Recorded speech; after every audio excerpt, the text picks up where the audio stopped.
जब से bank of Baroda के ग्राहक का आधार कार्ड के माध्यम से पैसे को विड्रॉल करने में जो समस्याएं आई हैं, तब से हर उस सीएसपी को या हर उस एईपीएस संचालक को जिसके यहां पर आधार कार्ड के माध्यम से सबसे ज़्यादा बैंक ऑफ बड़ौदा के ग्राहक आते हैं आधार कार्ड के माध्यम से पैसे को विड्रॉल करने के लिए, तो उन सभी एईपीएस संचालकों को बैंक ऑफ बड़ौदा का सीएसपी चाहिए। और सिर्फ इतना ही नहीं, जिनके यहाँ पर सबसे ज़्यादा बैंक ऑफ बड़ौदा के ग्राहक आते हैं या फिर उनके जिनके नज़दीक जिनकी शॉप के नज़दीक में बैंक ऑफ बड़ौदा का ब्रांच है, जिसकी वजह से वहाँ पे सबसे ज़्यादा जो कस्टमर्स हैं वो बीओबी के हैं। तो ऑब्वियसली जहाँ पे आपका सीएसपी है तो वहाँ पर आपके पास सबसे ज़्यादा बैंक ऑफ बड़ौदा के ही ग्राहक आएंगे। लेकिन तो उन सभी सीएसपी संचालकों को ये लगने लगा है कि अब अगर किसी भी कंपनी की प्राइवेट आईडी से पैसा अगर नहीं निकलता है बैंक ऑफ बड़ौदा का, और मैक्सिमम एईपीएस संचालक अपने सेंटर पर बैंक ऑफ बड़ौदा का पैसा विड्रॉल करने के लिए लगभग 5-6 आईडियां ले चुके हैं और कम से कम 4 से लेकर 5 तक डिवाइसेस भी चेंज कर चुके हैं। आईडीज और डिवाइस का स्टॉक आपके पास लग चुका है। तो उन सभी एईपीएस संचालकों को यह लगने लगा है कि अब किसी भी प्राइवेट कंपनी से बैंक ऑफ बड़ौदा का पैसा नहीं निकलेगा।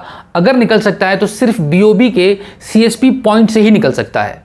दोस्तों, मेरा नाम है बिलाल खान और आप देख रहे हैं स्मार्ट शॉप।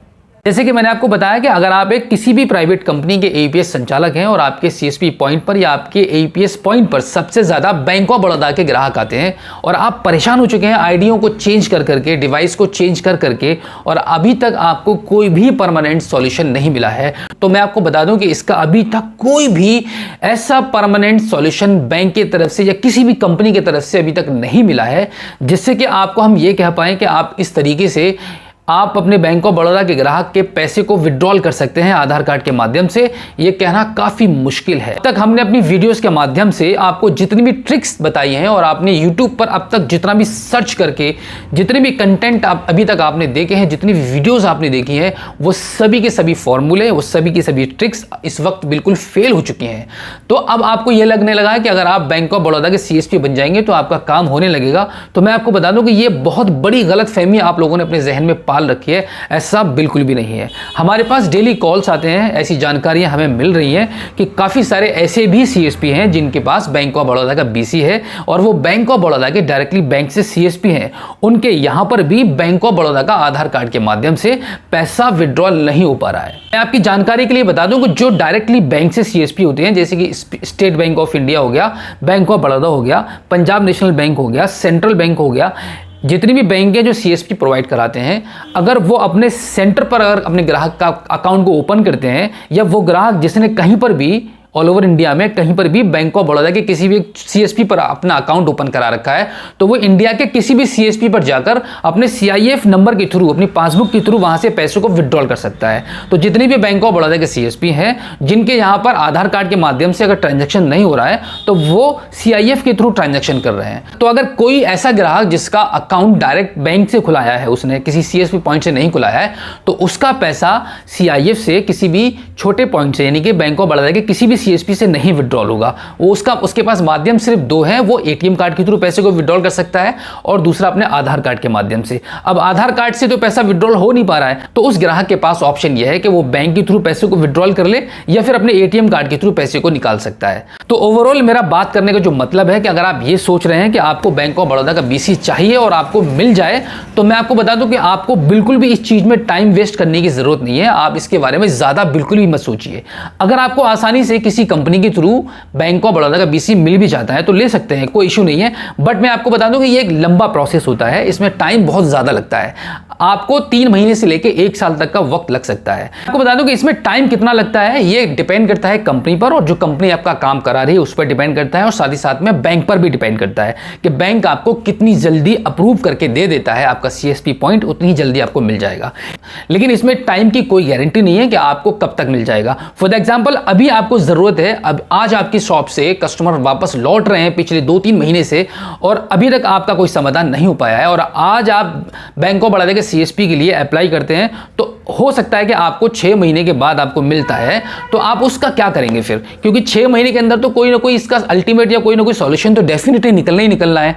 आधार कार्ड के माध्यम से पैसे को विड्रॉल करने का। शायद ये भी हो सकता है कि 6 महीने के बाद आधार कार्ड के थ्रू पैसा विड्रॉल होने लगे, तो आपने जो पैसा इन्वेस्ट किया होगा बैंक ऑफ बड़ौदा का सीएसपी लेने के लिए, वो आपका बेस्ट हो जाएगा। और अगर आप बैंक ऑफ बड़ौदा के बीसी बन भी जाते हैं तो आपके पास बहुत सारे टारगेट्स आ जाएंगे, बहुत सारा काम आ जाएगा करने के लिए बैंक के थ्रू, जिसका आपको बहुत ही मिनिमम कमीशन मिलता है। जैसे कि बैंक आपको हर कस्टमर्स का इंश्योरेंस करने के लिए बोलेगा, आपको मैक्सिमम ट्रांजैक्शन करके दिखाने होंगे, आपको मैक्सिमम अकाउंट्स ओपन करने होंगे। इसी के साथ में बैंक की जितनी भी टर्म्स एंड कंडीशंस हैं उसके साथ में आपको अपना सीएसपी सेंटर चलाना होगा, जिसमें सबसे बड़ी बात यह है कि आपको सभी ट्रांजैक्शंस बिल्कुल फ्री ऑफ कॉस्ट करने होंगे। अगर आप अपने कस्टमर से, अपने ग्राहक से पैसे निकालने का या डिपॉजिट करने का चार्ज लेते हैं तो वो इलीगल होगा, बैंक उसको नहीं करने देगा। बैंक ये सब आपको नहीं करने देगा, आप किसी भी ग्राहक से एक्स्ट्रा पैसे नहीं ले सकते हैं। तो सबसे पहले आपकी यहां पर इनकम बिल्कुल खत्म हो जानी है। आप अगर बैंक ऑफ बड़ौदा का बीसी लेने के बारे में सोच रहे हैं तो आप सोच समझकर फैसले लीजिएगा। माना कि अभी आपके सेंटर पर बैंक ऑफ बड़ौदा के ट्रांजैक्शन नहीं हो पा रहे हैं और सबसे ज्यादा आपके पास बैंक ऑफ बड़ौदा के ही ग्राहक हैं। जैसे कि पिछली वीडियो में मैंने आपको यह बात कई बार बताई है कि अपने ग्राहक को आप सजेस्ट कीजिएगा कि वो अपना एटीएम को बनाएं, एटीएम बनवाएं अपनी बैंक जाकर। अगर आपके सेंटर पर एटीएम के थ्रू पैसे को विड्रॉल करते हैं तो आपका फिर से काम चलने लगेगा। और इसी के साथ में सिर्फ आप बैंक ऑफ बड़ौदा के कस्टमर्स का पैसा विड्रॉल करने पर ही डिपेंड मत रहिएगा। आपके पास बहुत सारे इक्विपमेंट है, पूरी शॉप कंप्लीट है आपकी, एक अच्छा सेंटर आपने बना रखा है, तो उसके साथ में आप ऑनलाइन के भी वर्क कीजिएगा, जिससे कि आपकी इनकम स्टेबल हो पाए और आपको बिल्कुल भी घाटा ना हो। और अगर आप इसके बाद भी बैंक ऑफ बड़ौदा के बीसी बनने में इंटरेस्टेड हैं तो आपका मोस्ट वेलकम है, आप बन सकते हैं। लेकिन फिर आपको बैंक के नियम कानून के हिसाब से काम करना होगा, जिसमें आप अपनी मर्जी बिल्कुल भी नहीं चला सकते। आप जिस तरीके से भी काम कर रहे हैं, आपके ऊपर कोई बाउंडेशन नहीं है, कंपनी आपको मॉनिटर नहीं कर रही है, बैंक आपको मॉनिटर नहीं कर रहा है, कोई भी आपसे ये कहने वाला नहीं है कि आप अपने कस्टमर्स को एक्स्ट्रा चार्ज क्यों करते हैं। आप जो काम कर रहे हैं कस्टमर का एज अ सर्विस चार्ज, आप उससे पैसे लेते हैं अपने काम करने का, कोई इसमें रुकावट नहीं है, कोई आपको कहने नहीं आ रहा है। लेकिन जब आप बैंक से जुड़ जाएंगे और बैंक के बीसी बन जाएंगे तब आपको बैंकर की तरह काम करना होगा, एक बैंक की तरह काम करना होगा जिस तरीके से बैंक काम करता है। आपको ईमानदारी दिखानी होगी, आप कस्टमर से अच्छे से बात करेंगे, अपने बिहेवियर को आपको सुधारना होगा, तभी आपको ये काम मिलेगा। तो दोस्तों, इस वीडियो में जो जानकारी मैंने आपको दी है वो मेरा पर्सनल पॉइंट ऑफ व्यू है, जिस तरीके से मैं सोचता हूं वो मैंने आपको बताया है। अगर आपको ये वीडियो अच्छी लगी हो तो प्लीज इस वीडियो को अपने दोस्तों में शेयर करना बिल्कुल भी मत भूलिएगा, और लाइक कीजिएगा और चैनल को सब्सक्राइब जरूर कीजिएगा और बेल आइकन को भी प्रेस कीजिएगा। तो चलिए दोस्तों, मिलते हैं आपसे किसी और एक अगली वीडियो में, एक नई जानकारी के साथ, एक नई अपडेट के साथ और एक नई जोश के साथ। तब तक के लिए जय हिंद।